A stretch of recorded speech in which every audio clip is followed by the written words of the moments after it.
Do you know that 86% of school leaders are currently stressed? Isn't that a sad statistic? Something needs to change. Have you considered that that could be you? Is that you? Would you stop to pause for a moment and consider whether you are one of those 86%? Chances are you are. Are you prepared to consider that this has to change? Or do you think you're immune? Because I can tell you you're not. I thought I was immune. I loved my job. I was a deputy head.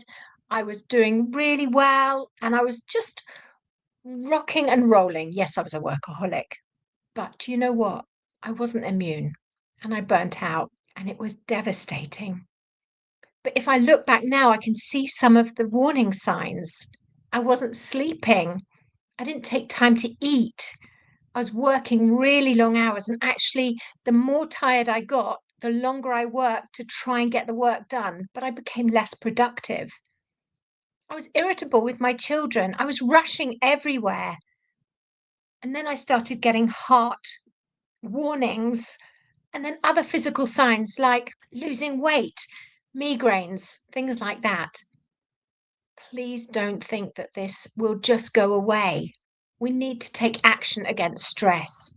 So, why is stress so high for school leaders right now? We're post pandemic. That, of course, has a knock on. But of course, there are other issues like funding in schools that's being cut. It's very tight, isn't it? Staff absence, teacher retention. All these things, they add up. Ofsted, expectations, bureaucracy, relationships really make stress a big deal. So we can't change a lot of the politics and the bureaucracy, but there are some things that we can take action to do. Because if we do nothing, the personal toll is enormous. And I speak from experience when I say that the feelings of guilt and being a failure, having to leave my job, devastating. But actually, there's a wider toll, isn't it? To the school. You're not the best version of yourself for your colleagues. It impacts the students, of course it does. And what about your family? So let's agree to take action today. I've got 3 top tips. So here's the first one. Are you using your most valued strengths? Do you even know what they are? So I had a session with some head teachers recently, and we looked at what their most valued strengths were, and it took them a few moments to consider what they might be, because we don't stop and think about what we love and what we're good at, do we? But once they had, I then challenged them. I asked them, are they using them every week in their role? Because research shows that if you're not using your most valued strengths regularly, you're not going to thrive in your role.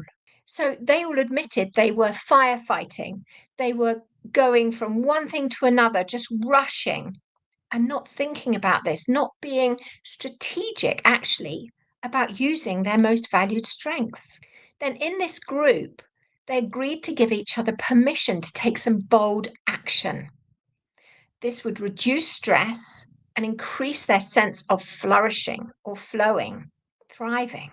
And yes, it took some bold action, changing their timetables sometimes, asking others in their schools to do certain roles at certain times, but so doable.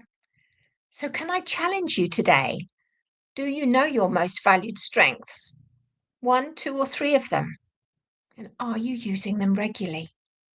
It's great to know them, but then you've got to take action to do something about it. It's worth it because then you have times of thriving. And I've tried it with clients and it works. It's so exciting when it works. So, my second top tip today is, could you protect your time?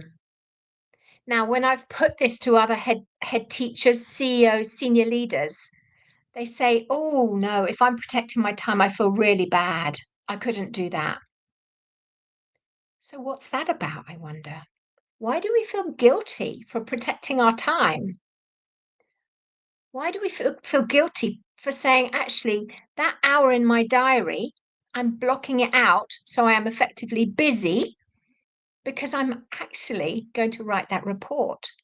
So that takes that stress, that pressure, that overwhelm of not having got it done off me, and then I become a better person. But you have to protect your time.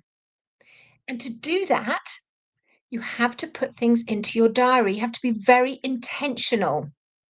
So if you're going to go to the gym next week, it's no good saying to me, oh, yeah, I really want to go to the gym twice next week. I know it'd be really good for me. Because I'm going to say to you, okay, tell me what time and which day. Or even, what about you leave school on time that day and go straight to the gym? Because once you get home, it's harder to go out again. Can you get the general gist of this? You are protecting your time, your energy, what matters to you, so that then you can be the best version of yourself, reduce your stress. So, none of this is rocket science, but this is about you taking some bold action so you don't burn out. Third, final tip for today, it's really simple. It's, have you tried journaling? I am an absolute avid journaler. I don't journal for very long, but I journal every day. Research backs up that this really matters. It reduces your cortisol, so reduces your stress and anxiety, but it opens up creativity in you, helps you set goals. There's so much research around journaling, and it doesn't need to be arduous. It doesn't need to take ages, but I can look back on last week, last month, and I can see how far I've come. Did you know 80% of your thoughts are negative? Now, that's me. So if I'm ruminating on something, because most of our thoughts are the same as yesterday, if I get them down in my journal, I address them. So those things that are stressing me out, those people, those situations, those unanswerable questions, get them on paper. They're much easier to find a solution to. Simple tip, journaling. What have you got to lose? Try it for a week. See what happens. Let me know. We're talking about sustainable leadership here. It's not selfish leadership, it's sustainable. And actually, if you don't take action for yourself, you are heading for the potential of burnout. And take it from someone who's been there, you don't want to go there. So that's it for today. If any of this has been helpful, let me know. Comment what works. I'd love to hear. I read all the messages. Subscribe if you want more from me.